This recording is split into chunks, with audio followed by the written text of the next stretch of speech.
So, hello and welcome back to Bad Lighting for You Means Good Lighting for Reading 101.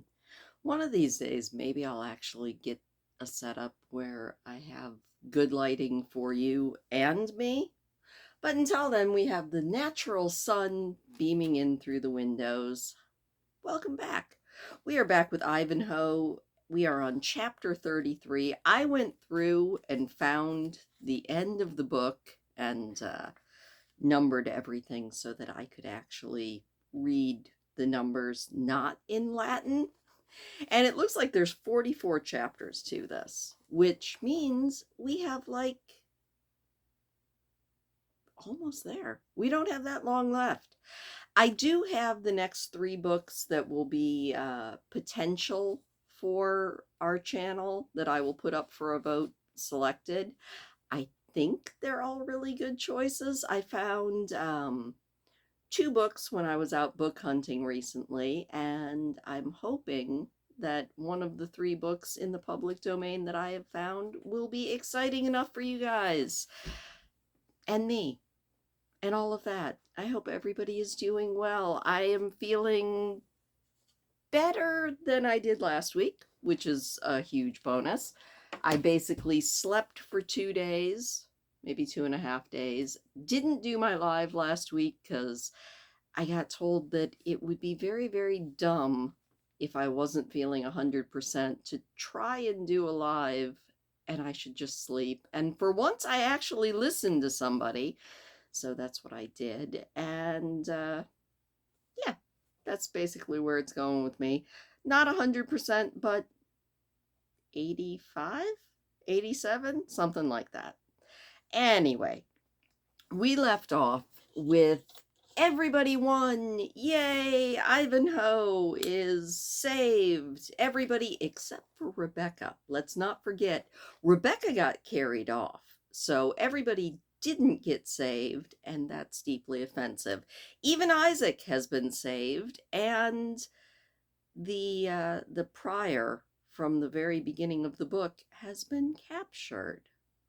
So that was where we left off.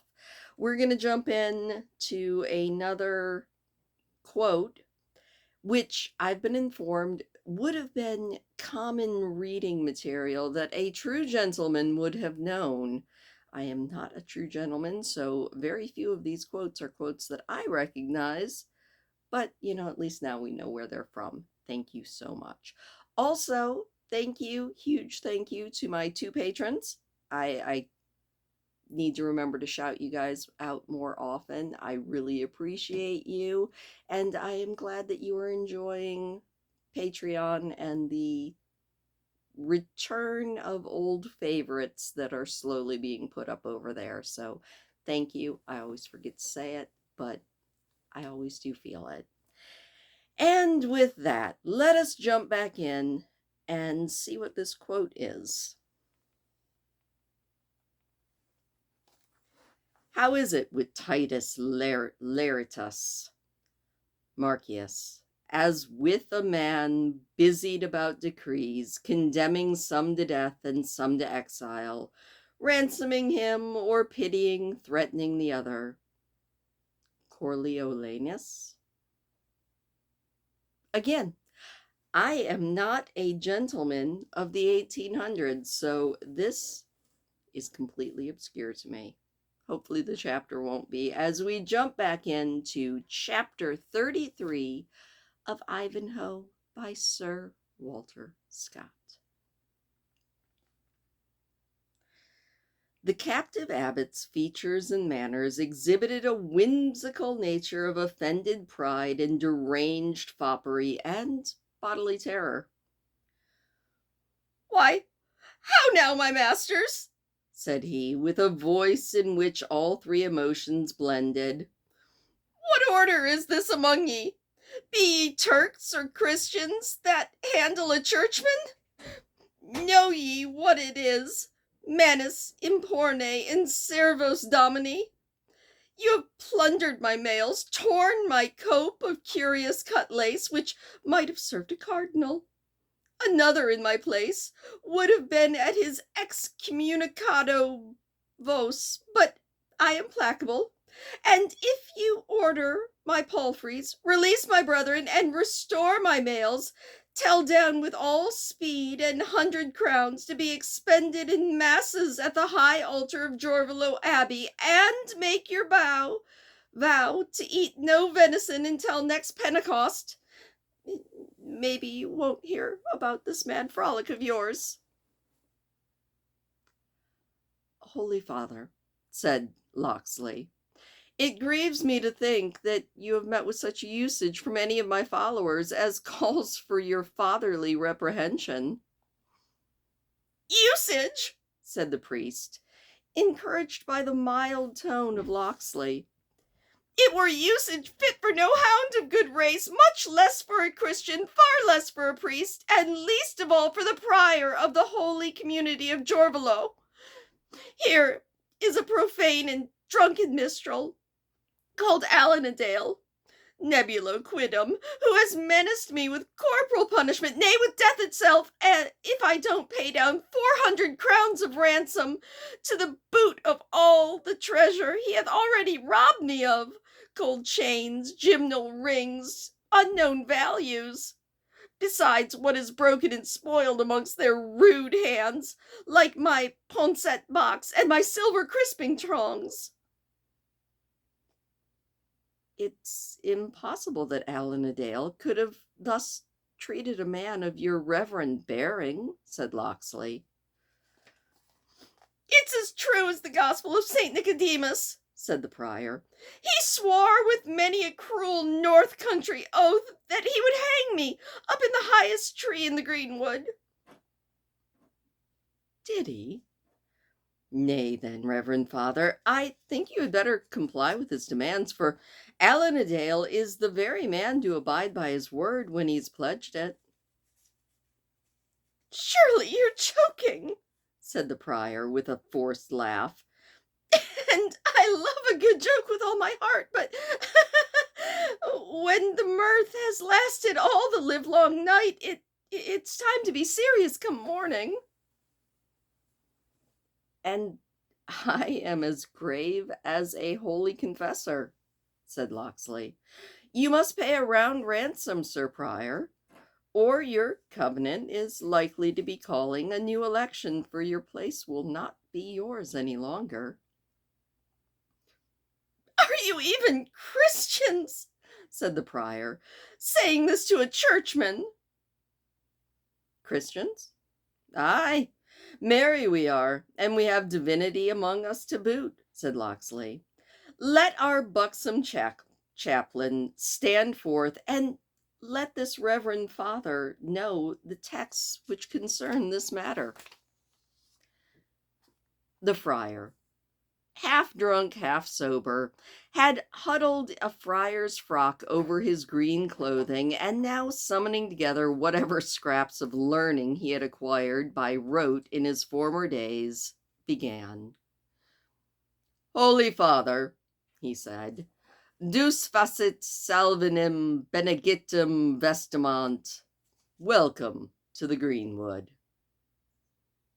"What mummery is this?" said the prior. "Friend, if you are indeed of the church, it were a better deed to show me how I may escape from these men's hands than to stand there ducking and grinning like a Morris dancer." "Truly, reverend father," said the friar, "I know but one mode in which you can escape. This is St. Andrew's Day with us. We're taking our tithes." "But not of the church, then, I trust, my good brother?" said the prior. "Of the church and lay," said the friar, "and therefore, Sir Prior, facite vobis amicos de mamonotes inquitatas.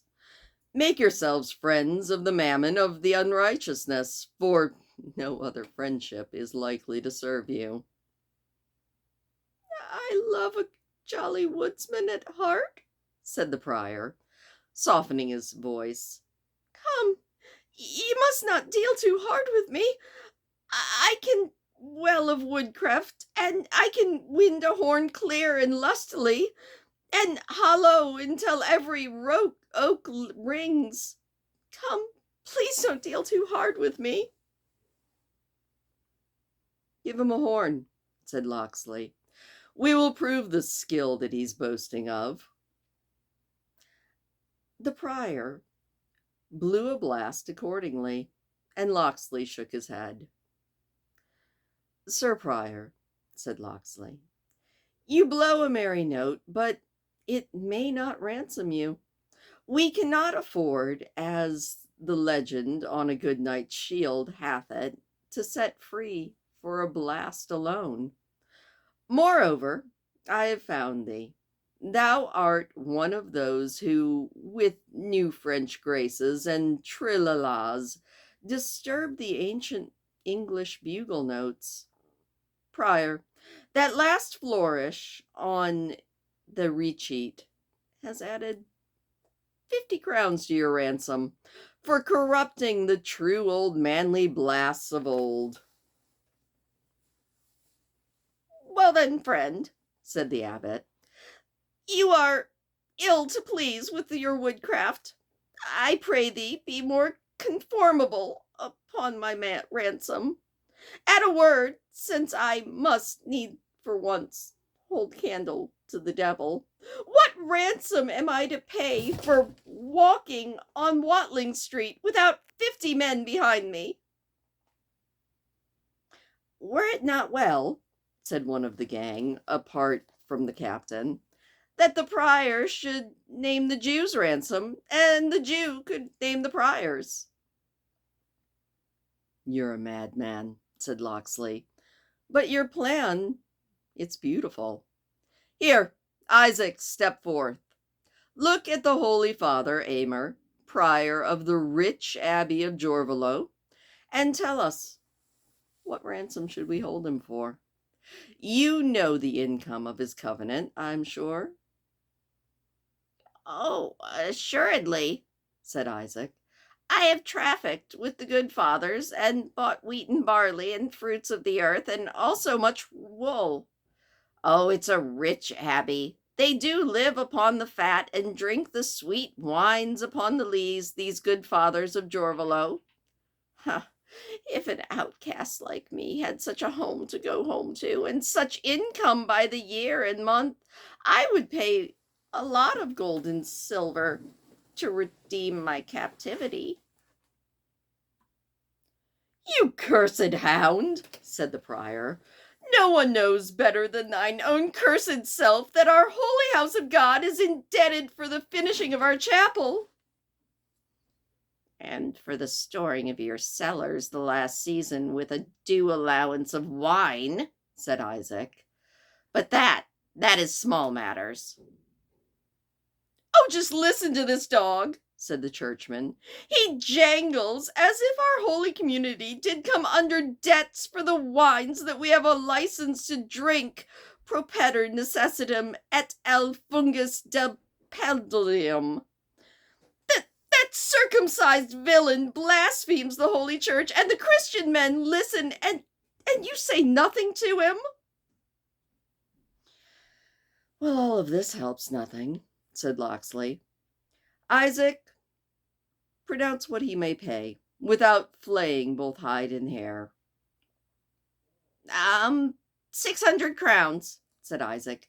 The good prior might well pay to your honored valors, and not even miss it. 600 crowns, said Locksley. I'm content. You've spoken well, Isaac. 600 crowns. There's your sentence, Sir Prior.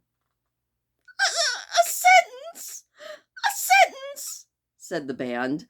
Solomon could not have done it better.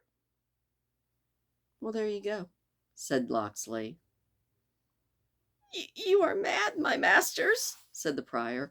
Where am I to find such money? If I sell the very pyx and candlesticks on the altar at Jorvalo, I would scarcely raise half of it, and it will be necessary for that purpose that I go to Jorvalo myself. You may retain as borrowers my 2 priests over there. That would be but blind trust, said Locksley. "We'll keep you, Prior, and send them to get your ransom. You will not want a cup of wine and a collop of venison in the meantime, and if you love woodcraft, well, you shall see such as your north country has never witnessed." "Or, if it please you," said Isaac, wanting to curry favor with the outlaws, I can send to York for the 600 crowns out of certain moneys in my hands, if it so be the most reverend prior present will grant me acquittance." "He'll grant you whatever you list, Isaac," said Locksley, "and you shall lay down the redemption money for Prior Aymer as well as for yourself." For me? Ah, courageous sirs, said Isaac. I am a broken and impoverished man. A beggar's staff must be my portion of life, supposing I were to even pay you 50 crowns. "But the prior will judge that matter," said Locksley. "What say you, Father Aymer?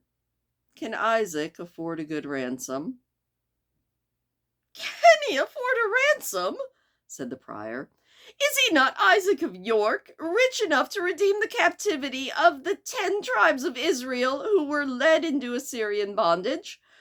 I have seen but little of him myself, but our cellarer and treasurer have dealt with him, and report says that his house at York is so full of gold and silver as is a shame in any a Christian land. Marvel it is to all living Christian hearts that such a gnawing adder should be suffered to eat itself into the bowels of our state, and even the Holy Church itself, with foul usuries and extortion." "Hold on there," said Isaac. "Mitigate and assuage your choler. I pray of your reverence to remember that I force my moneys upon no one. But when churchman and layman, prince and prior, knight and priest come knocking on Isaac's door, they borrow not his shekels with these uncivil terms. When they come, it's, 'Friend Isaac, will you pleasure us in this manner, and our day shall truly be kept, so God say me?' And, 'Kind Isaac, if ever you served man, show yourself a friend in this need.' But when the day comes that I ask for my own, then what do I hear but 'Damn Jew,' and 'the curse of Egypt upon your tribe,' and all that may stir up the rude and uncivil populace against a poor stranger." "Prior," said Locksley, "Jew though he may be, he has in this spoken well. Fine. Name his ransom as he named yours, without any farther rude terms." "None but latro famosus, the interpretation whereof," said the prior, "I will give at some other time and tide, would place a Christian prelate and an unbaptized Jew upon the same breach. But since you require me to put a price upon this caitiff, I tell you openly that you would wrong yourselves if you take from him a penny under 1,000. "A sentence, said the outlaws. "A sentence, shouted the rest of the crew. "The Christian has shown us good nurture, and dealt with us more generously than Isaac did." "O God of my fathers, help me," said Isaac. "Will you bear to the ground an impoverished man? I am this day childless, and you will deprive me of the means of livelihood." "You will have the less to provide for, if you're childless," said Prior Aymer. "Alas, my lord," said Isaac, "your law permits you not to know how the child of our bosom is entwined with the strings of our heart.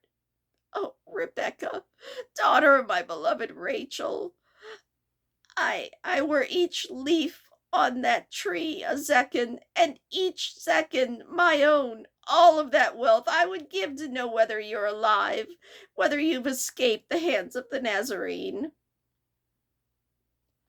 "Hey, Was your daughter dark-haired? Said one of the outlaws. And did she wear a veil of twisted sendal embroidered with silver? She did, said Isaac, trembling with eagerness, as he had before trembled with fear. The blessings of Jacob be upon you. Can you tell me of her safety? It was her, then, said the yeoman, who was carried off by the Templar when he broke through our ranks yesterday night. I had drawn my bow to send a shaft after him, but I spared him for the sake of the damsel, who I feared might be harmed from the arrow. Oh, said Isaac, I would to God that you had shot, even if the arrow had pierced her heart. Better the tomb of her fathers than the dishonorable couch of the licentious savage Templar. Ichabod, Ichabod, the glory is departed from my house. Friends, said Locksley, looking around. The old man might be a Jew, but his grief touches me. Deal uprightly with us, Isaac. Will paying this ransom of 1,000 crowns leave you penniless? Isaac, now remembering his worldly goods, and the love of which, by dint of habit, contended even with parental affection, grew pale and stammered, and could not deny that he might have some small surplus. Well, go to, what though there be, said Locksley. We will not reckon with you too closely. What treasure, you may as well hope to redeem your child from the clutches of Sir Brian de Bois Guilbert as to shoot a stag royal with a headless shaft. We will take you at the same ransom as Prior Aymer, or maybe 100 crowns less, which 100 crowns shall be my own particular loss, and it will not hurt my community at all. And so we shall avoid the heinous offense of raiding a Jewish merchant with a Christian prelate, and you will have 500 crowns remaining for your daughter's ransom. Templars love the glitter of silver as well as the sparkle of black eyes. Quickly, make your crowns clink in the ear of de Bois Guilbert before anything bad happens. You will find him, as our scouts have brought me notice, at the next preceptory house of his order. What do you think, men? The men expressed their acquiescence to their leader's opinion, and Isaac, relieved of one half of his apprehension by learning that his daughter lived and might possibly be ransomed, threw himself at the feet of the generous outlaw, and rubbing his beard against the man's shoes, sought to kiss the helm of his green cassock. Locksley pulled back and extricated himself from Isaac's grasp, not without a little bit of contempt. Back up! Stand up, man! I'm English born. I have no love for such English Eastern prostrations. Kneel to God. Don't kneel to a poor sinner like me. I, Jew, said Prior Aymer, kneel to God as represented in the servant of his altar, and who knows, with your sincere repentance and some due gifts to the shrine of St. Robert, who knows what grace you might acquire for yourself and your daughter. I grieve for the maiden, for she is of fair and comely face. I beheld her in Ashby. Also, Brian de Bois Guilbert is one with whom I may do much. So think about how you may deserve my good words to him. Alas, alas, said Isaac, on every hand the spoilers arise against me. I am given as prey unto the Assyrian, and prey unto him of Egypt. And what else would be fit for your accursed race? Said the prior. For what saith the Holy Writ? Verbum Domini procurement et Cephania est nullia an is. They have cast forth the word of God. There is no wisdom in them. propita dabo mulieres et torum extrius. I give their women to strangers, that is, to the Templar, as in the present case, et thesaurus enorm haberdinis alienis, and their treasures to others, as in the present case to these honest gentlemen here. This made Isaac groan deeply and begin to wring his hands and to relapse into his state of desolation and despair, but Locksley led him aside. Think well, Isaac, said Locksley, what you will do in this matter. My counsel to you is to make a friend of this churchman. He's vain, Isaac, and he's covetous. At least he needs money to supply his profession. You can easily gratify his greed, for don't think that I am blinded by your protests of poverty. I'm intimately acquainted, Isaac, with the very iron chest in which you keep your money bags. What? Know I not the great stone beneath the apple tree that leads into the vaulted chamber under your garden at York? This made Isaac grow pale. But you don't need to fear for me, said Locksley, for we're old acquaintances.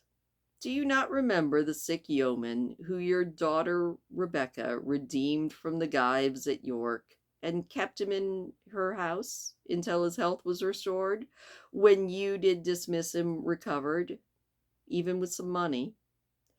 You, sir, as you are, you did never place a coin at better interest than that one silver mark, for today it saved you 500 crowns. And you are who we call Dickon Bend the Bow? Said Isaac. I thought I knew your voice.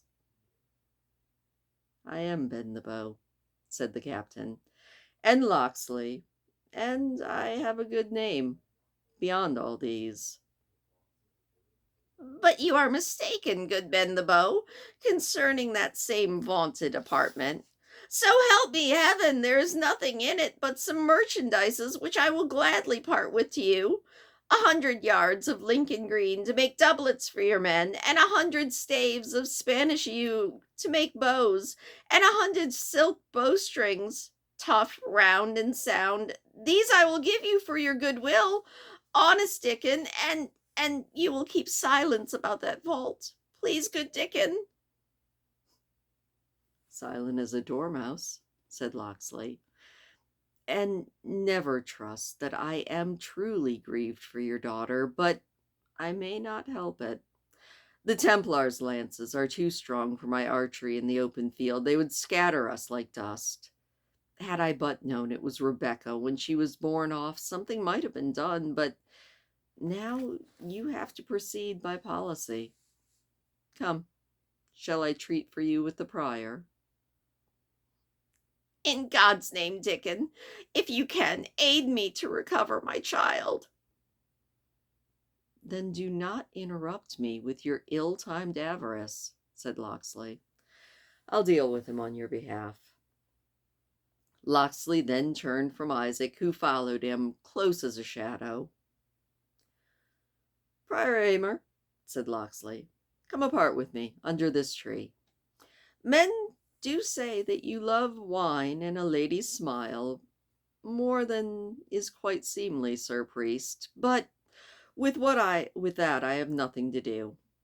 I've also heard that you love a brace of good dogs and a fleet of horse, and it may be well that, loving things which are costly to come by, you hate not a purse of gold. But never, I have never heard that you did love oppression or cruelty. Now, here is Isaac, willing to give you the means of pleasure and pastime in a bag containing 100 marks of silver, if you intercede with your ally the Templar and get his daughter free.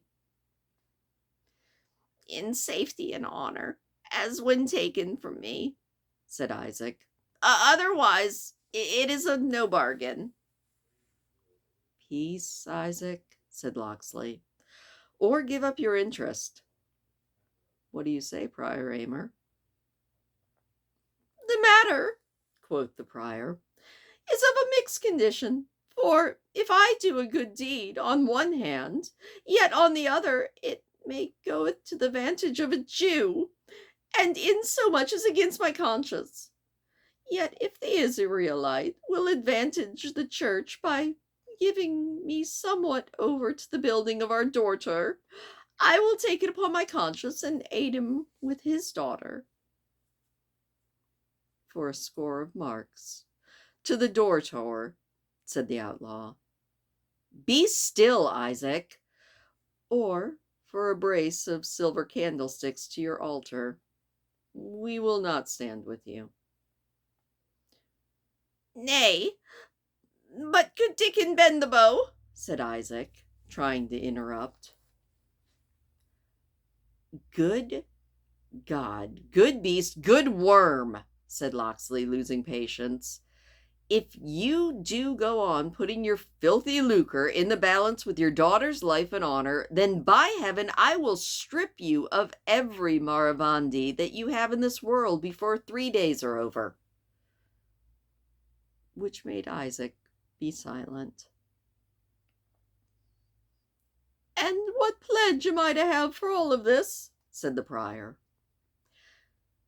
When Isaac returns successfully through your mediation, said Locksley, I swear by St. Hubert I will see that he pays you money in good silver, or I will deal with him for it.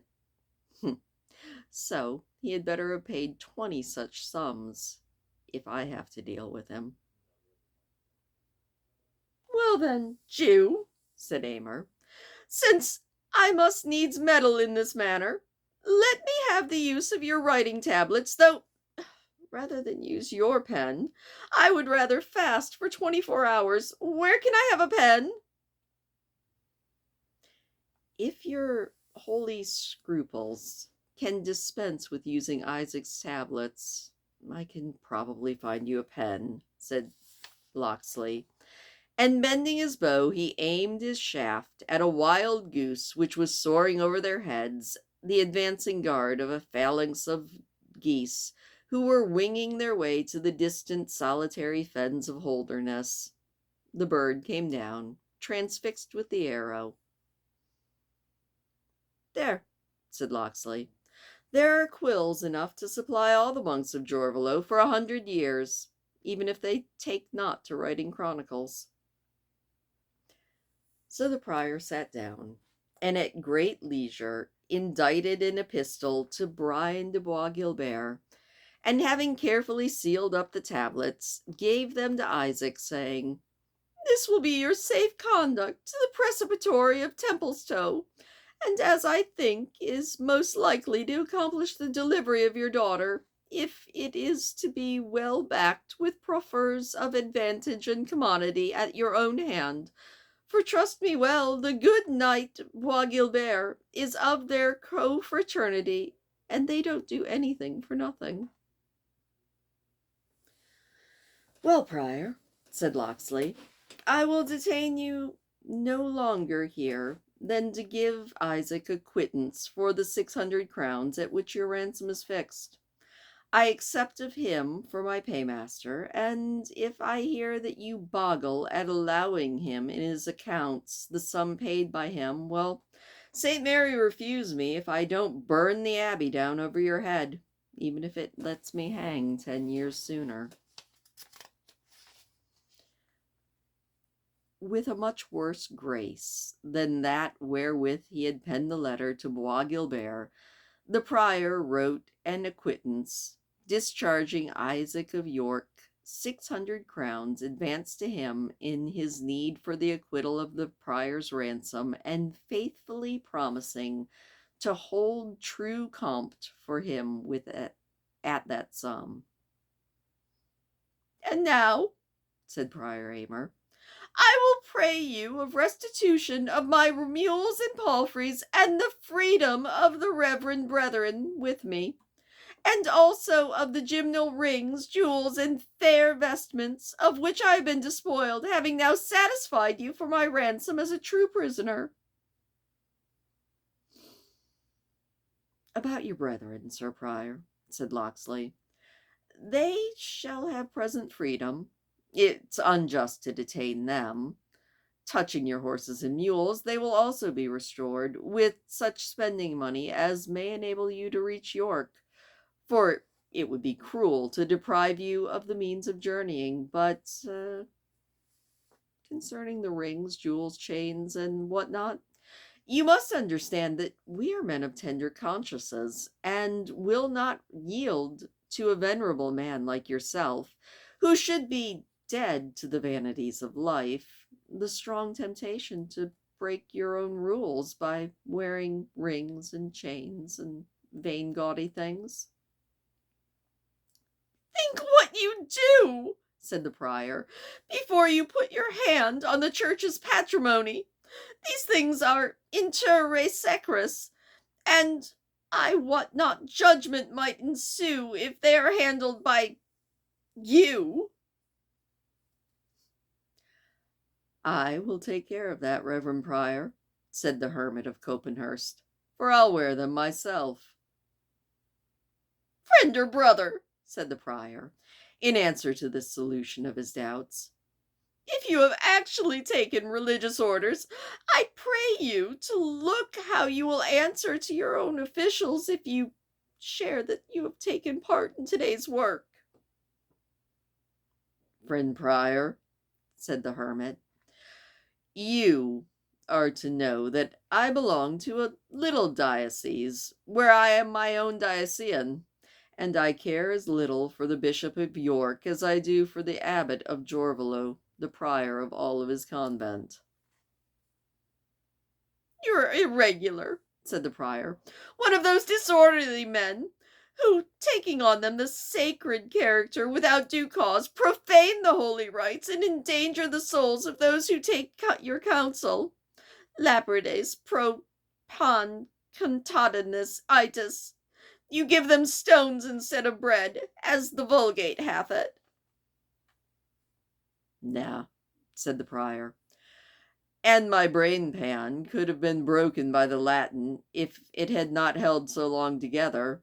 I say that easing the world of such misproud priests as you, of their jewels and their grim cracks, well, that's a lawful spoiling of the Egyptians. You're a hedge priest, said the prior. Excommunicado vos. You yourself are more like a thief and heretic, said Friar, equally indignant. I will pouch up no such affront before my parishioners as you think the shame to put upon me, even if I am a reverend brother of yours. Assa ejus perfugradum. I will break your bones, as the Vulgate hath it. Hold, said Locksley. Come, reverend brethren, how can you be on such terms? Keep your assurance of peace, friar. And, prior, if you have not made perfect peace with God, please don't provoke our friar any further. Hermit, let this father depart in peace. He's a ransomed man. Locksley separated the irate priests, who continued to raise their voices, yelling at each other in bad Latin, which the prior delivered more fluently, and the hermit with greater loudness. The prior finally recollected himself sufficiently to be aware that he was compromising his dignity by squabbling with a hedge priest, as the outlaw's chaplain was, and, upon being joined by his attendants, rode off with considerably less pomp, and in a much more apostolical condition, so far as worldly matters were concerned, than he had exhibited before this encounter. It still remained that Isaac should produce some security for the ransom which he was to pay on the prior's account as well as his own.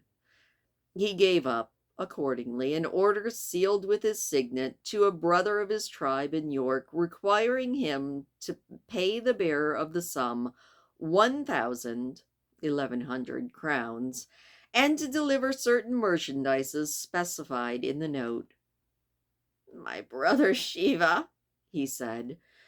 He has the key to my warehouses. End of your chamber? Whispered Locksley. No, no, may heaven forfend, said Isaac. Evil is the hour that lets anyone in on that secret. It's safe with me, said Locksley. Be that this your scroll produces the sum nominated and set. But what now, Isaac? Are you dead? Are you stupefied? Has the payment of 1,000 crowns put your daughter's peril out of mind? Isaac jumped up. No, Dickon, no. I will set forth. Farewell, you who I may not call good, and dare not, will not call evil. Yet, before Isaac departed, Locksley bestowed on him this parting advice. Be liberal with your offers, Isaac, and spare not your purse for your daughter's safety. Listen to me, that the gold you will spare in her cause will, after this, give you as much agony as if it were poured in molten form down your throat. This advice Isaac took with a deep groan and set forth on his journey, accompanied by 2 tall foresters who were to be his guides and at the same time his guards through the woods. The Black Knight, who had seen with no small interest these various proceedings, now took his leave of the outlaw in turn. Nor could he avoid expressing his surprise at having witnessed so much civil policy amongst people who were cast out from all the ordinary protection and influence of the law. Ah, good fruit, Sir Knight, said Locksley. Good fruit will sometimes grow even on a sorry tree, and evil times are not always productive of evil alone and unmixed. Amongst those who are drawn into this lawless state, there are doubtless numbers who wish to exercise its license with some moderation, and some who regret, it may be, that they are obliged to follow this trade at all. And am I speaking now to one of those? Said the knight. Sir Knight, said Locksley, we each have our secret. You are welcome to form your judgment of me, and I may use my conjectures touching you, though neither of our shafts may hit the mark they're shot at. But as I do not pray to be admitted into your mysteries, don't be offended that I preserve my own secrets. Your pardon, brave outlaw, said the knight. Your reproof is just, but it may be that we will meet hereafter with less concealment on either side. In the meantime, we part as friends, do we not? My hand upon it, said Locksley, and I will call it the hand of a true Englishman, though an outlaw for now. And here is my hand in return, said the knight, and I hold it in honor being shaken with yours. For he that does good, having the unlimited power to do evil, well, he deserves praise not only for the good he's performing, but for the evil which he does not perform. Fare you well, gallant outlaw. And thus parted that fair fellowship. And the Knight of the Fetterlock, mounting upon his strong war horse, rode away through the forest.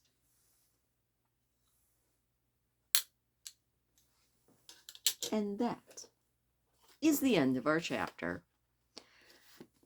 I think, again, I'm going to complain. I think that if we could just get this rendered in actual modern English, it would be even funnier. Because I feel like that scene had comedy gold and comedy timing that I messed up on because muddling through the chewy words is sometimes hard. So my apologies for that. But I did enjoy that chapter. I like our good friar. He is quite the hothead, and he makes me happy. And I do like Mr. Locksley. our Robin Hood character quite a bit. I mean, he obviously has some backstory to him, but I'm going to complain again. It says on this very first introduction, this very first dust page, right here, it says Ivanhoe, a romance. Where's my romance? We are 345 pages into this book, and I have not seen romance yet. Not that I'm a big romance reader or anything, but it's completely not truth in advertising. Anyway, I'm enjoying this book, and I hope you are too. Please do hit the thumbs up on your way out. Thank you to my patrons, and I will see you guys tomorrow.